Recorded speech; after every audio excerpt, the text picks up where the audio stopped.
masyarakat juga harus mulai belajar untuk bahwa layanan digital itu menjadi lebih mudah dan memudahkan mereka. Jadi bukan kok mempersulit Pak, tapi justru memudahkan. Karena apa? Bisa dilakukan di mana saja. Bisa dilakukan di rumah, kapan saja, dan ketika mereka membutuhkan bisa update tanpa harus melalui birokrasi yang berbelit-belit gitu. Maka saya menyarankan kepada Dinas Kependudukan dan Catatan Sipil tutup layanan yang ada di MPP. Kita lakukan layanan berbasis digital. Tutup layanan tatap muka MPP, mari kita makan bakso saja.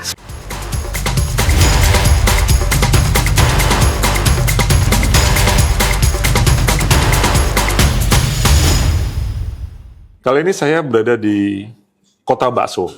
Ya, saya yakin kalau Anda semua menang Kota Bakso hanya satu kata, Wonogiri. Tetapi saya sedang tidak bicara bakso atau bahkan saya sedang tidak makan bakso, tapi saya sedang bersama Pak Sekda Wonogiri. Ya. Selamat sore, Pak. Selamat sore, Pak Andi. Oke. Terima kasih tadi saya sudah jelasin baksonya tuh. Luar biasa. Ya, tapi saya nggak bicara bakso dulu Pak kali ini Pak. Oke. Ya, saya sangat tertarik dengan tadi rekan-rekan dari OPD Bapak dan ASN Bapak cerita tentang digitalisasi. Saya sangat tertarik dengan data yang begitu detail dan menjadi rohnya dari Wonogiri dalam menyelenggarakan pemerintahan. Kalau menurut Bapak digitalisasi di Wonogiri itu kayak apa Pak? Bapak bisa cerita sejenak saja, singkat gitu Pak. Jadi kita harus membedakan bahwa digitalisasi itu harus kita aplikasikan pertama dalam tata kelola pemerintahan. Kedua juga dalam tata kelola digitalisasi layanan publik. Ini harus kita sama-sama kerjakan bareng. Artinya apa? Itu untuk mengukur efektivitas kinerja ASN atau pemerintah itu dalam tata kelola manajerial, sekaligus untuk menjawab apakah itu bisa menjawab terkait dengan digitalisasi layanan publik. Kalau datanya sinkron, maka ini adalah program yang berhasil. Kalau datanya tidak sinkron, maka berarti kebijakan ini adalah kebijakan yang menurut saya tidak efektif. Dan kita bisa membuktikan itu misalnya, ternyata indikator kinerja tata pemerintahannya bagus, maka itu akan menjawab bahwa kinerja pelayanan publiknya juga akan menjadi indikator dalam indikator yang bagus. Itu kira-kira Pak Andi yang kita kerjakan. Oke, saya banyak keliling di Indonesia ya. Salah satu hambatannya itu satu silo-silo. Kemudian pendekatannya selalu teknologi melulu gitu loh Pak. Saya atensi di situ. Lalu kalau menurut Bapak, selama Bapak memimpin birokrasi ini, hambatan paling besarnya dalam mendigitalisasi Wonogiri itu apa Pak kira-kira? Hambatan terbesar mungkin adalah kita terkait dengan mindset ya. Karena mindset orang bekerja itu kan selalu dengan cara-cara tradisional. Atau cara-cara yang kemarin sudah dilakukan, itu dilakukan secara turun-temurun atau secara generasi ya. Nah kita ingin merubah itu karena apa?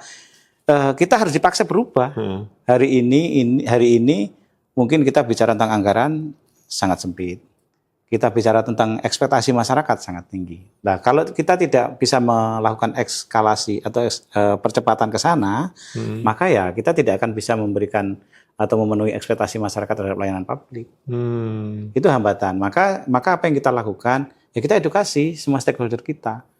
Stakeholder tidak hanya ASN, tetapi juga mitra kerja kita di instansi vertikal yang lain, juga termasuk masyarakat. Dengan apa?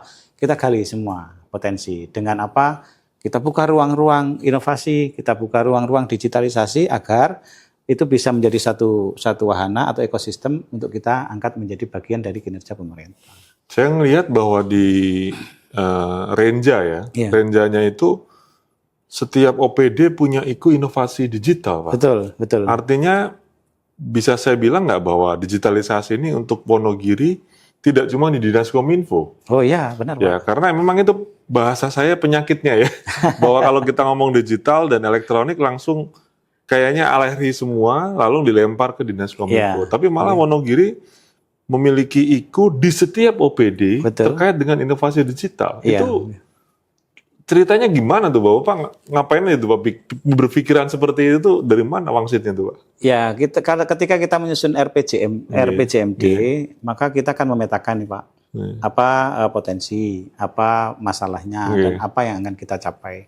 Ternyata ketika kita melihat itu ada potensi-potensi yang untuk mencapai ke sana, untuk mencapai suatu tujuan itu harus ada harus ada percepatan ya ibaratnya gitu. Maka salah satu opsi yang kita diskusikan waktu itu dengan teman-teman Bapperida dan dengan OPD yang lain bahwa kita harus membentuk satu ekosistem inovasi.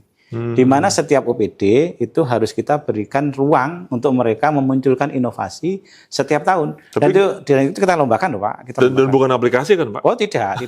Jadi inovasi itu tidak otomatis adalah aplikasi.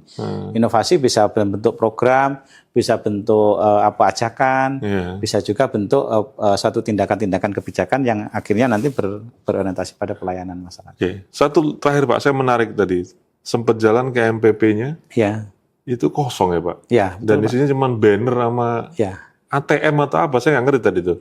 Anjungan Mandiri itu. Nah, Bapak suruh menutup MPP atau gimana tuh Pak? Iya, memang kita fokuskan dan paksa ya, kita harus memaksa semua. Jadi tidak hanya lembaga-lembaga yang selama ini mungkin melakukan pelayanan, tapi juga masyarakat, bahwa sebenarnya itu bisa kita lakukan tidak harus dengan layanan tatap muka. Maka masyarakat juga harus mulai belajar untuk bahwa layanan digital itu menjadi lebih mudah dan memudahkan mereka. Jadi bukan kok mempersulit Pak, tapi justru memudahkan. Karena apa? Bisa dilakukan di mana saja.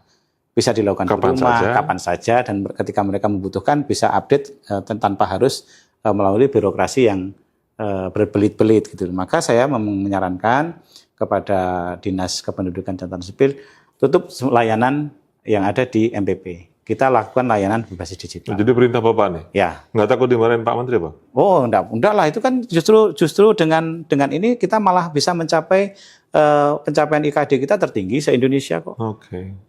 59%